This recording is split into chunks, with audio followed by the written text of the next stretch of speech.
എല്ലാവർക്കും നമസ്കാരം. ലോകത്തിലെ മനുഷ്യസ്നേഹികളെ സംബന്ധിച്ച്, മാനവികവാദികളെ സംബന്ധിച്ചിടത്തോളം ലോകത്തിൽ സമാധാനം പുലരണമെന്ന് ആഗ്രഹിക്കുന്ന എല്ലാവരും സന്തോഷത്തോടെ കേട്ടിരുന്ന ഒരു വാർത്തയായിരുന്നു ഗസയിലെ വെടിനിർത്തൽ. ഹമാസും ഇസ്രായേലും ഒരു കരാറിലെത്തിയിരിക്കുന്നു. ഗസയിൽ വെടിനിർത്തലുണ്ടാകും.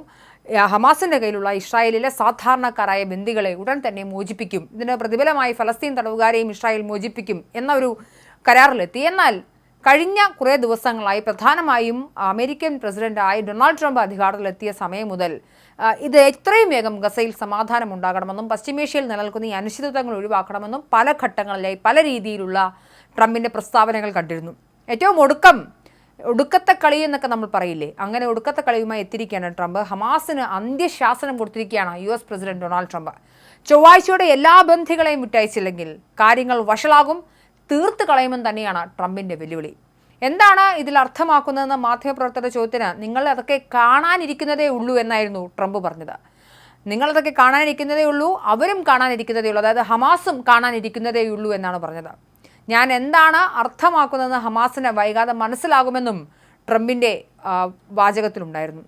വെടിനിർത്തൽ റദ്ദാക്കണം എന്നത് തീരുമാനിക്കേണ്ടത് ഇസ്രായേലാണ്. എന്നാൽ ഞാൻ പറഞ്ഞ, അതായത് ട്രംപ് പറഞ്ഞ സമയപരിധിക്കുള്ളിൽ ബന്ദികളെ വിട്ടയച്ചില്ലെങ്കിൽ കരാർ റദ്ദാക്കുന്നതാണ് ഉചിതമെന്നും അദ്ദേഹം പറഞ്ഞു.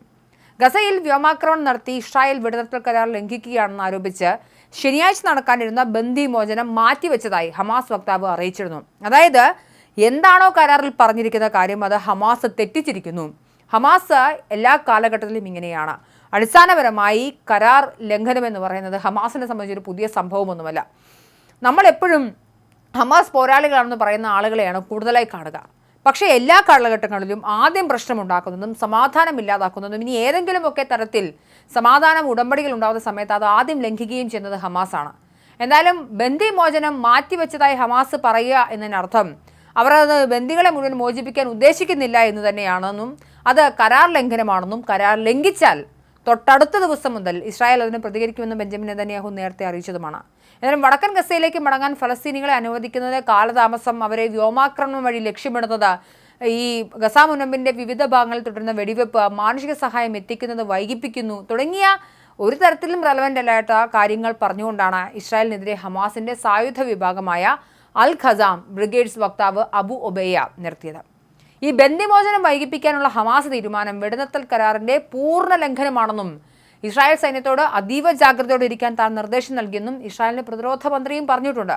അതായത് യുദ്ധത്തിന് സജ്ജമായിക്കൊള്ളുക എന്ന് തന്നെയാണ് ഇസ്രായേൽ അറിയിച്ചിരിക്കുന്നത്. ട്രംപിന്റെ അന്ത്യശാസന പ്രകാരം എല്ലാ ബന്ധികളും ചൊവ്വാഴ്ചയ്ക്കകം ഇസ്രായേലിൽ എത്തിയിരിക്കണം. അവരെ വിട്ടയച്ചില്ലെങ്കിൽ തീർച്ചയായും ട്രംപിന്റെ ഭാഗത്ത് നിന്ന് ചലനമുണ്ടാകും.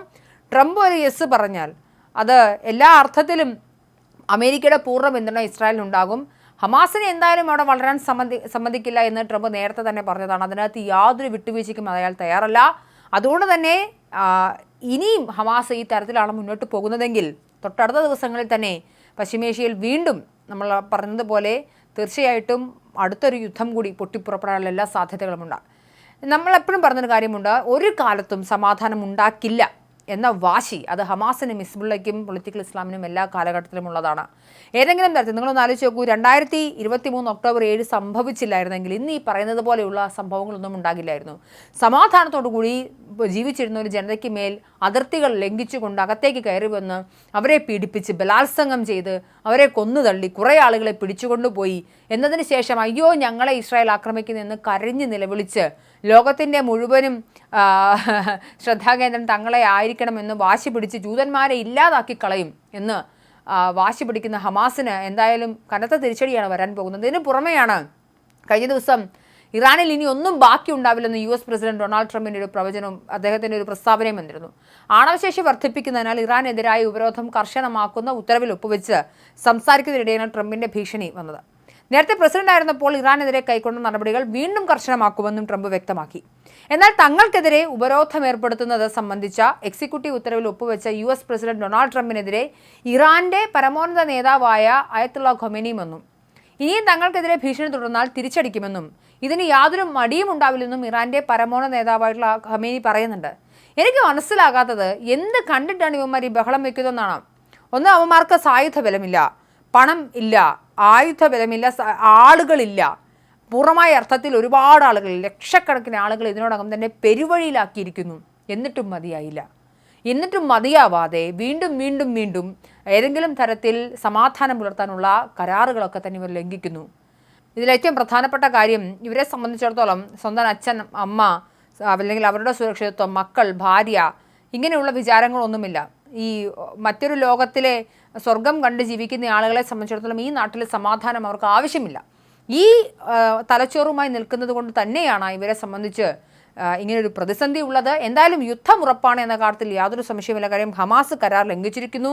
ഇസ്രായേൽ ആദ്യം മുതൽ പറഞ്ഞിരുന്നത് കരാർ ലംഘിച്ചു കഴിഞ്ഞാൽ തിരിച്ചടിക്കുമെന്നാണ്.